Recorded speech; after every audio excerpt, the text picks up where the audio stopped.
The other half of this manipulation, I believe, is the exchange-traded funds. If you're going to invest in gold and silver, please investigate these things totally for yourself before putting a dime into them. Take a look at their Securities and Exchange Commission filings and take a look at their prospectus and read them with a very suspicious eye as to how could these people cheat me. These were armies of the world's best attorneys that worked for the world's largest banks that crafted these documents. And what you're going to find is that most of these clauses will have a word inserted into them somewhere that will either give the clause two meanings, the opposite meaning from what you think it's saying, or no meaning. Also, the entire gold community pretty much has come to the conclusion that these entities are simply another means of manipulating the price of gold and silver. What better way to keep gold from rising than to suck up the majority of the investment capital and then not buy gold with the proceeds? You can make it mimic the price action of gold with futures and options, not real physical gold in bars.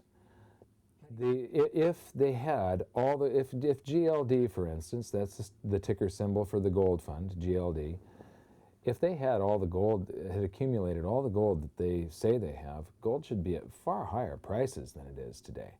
And that's one of the things that all of the precious metals dealers see that is very, very suspicious. So our belief is that they don't have the gold and silver they say they have to back them. And they've written in clauses like in the SLV fund, the silver fund, which is also called the iShares. There are clauses written into their prospectus and their Securities and Exchange Commission filings to cover these things. Things like under certain market conditions where illiquidity exists, the price of the iShares might diverge from the price of silver and fall. Their silver is held in exchange vaults. So how could their pile of silver be worth less than the pile of silver next to it? This is what I want to know.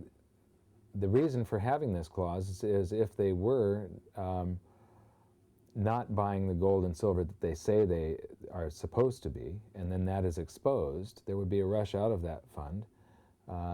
The price would go down, and it would diverge from the price of silver and fall. And so they've just covered their butts so that nobody goes to jail. Also, with regards to the exchange-traded funds, I can't understand why anybody would take the most private investment that somebody can possibly make. When you buy gold or silver, like when you buy from me, it's a private investment that's just between you and I. Government isn't informed that you've got precious metals. But if you deal with these exchange-traded funds, you're taking that ultimate private investment and you're handing it back over to the banks that have caused this financial meltdown in the first place by gambling with your deposits. You're also making it so that it depends on the performance of a counterparty.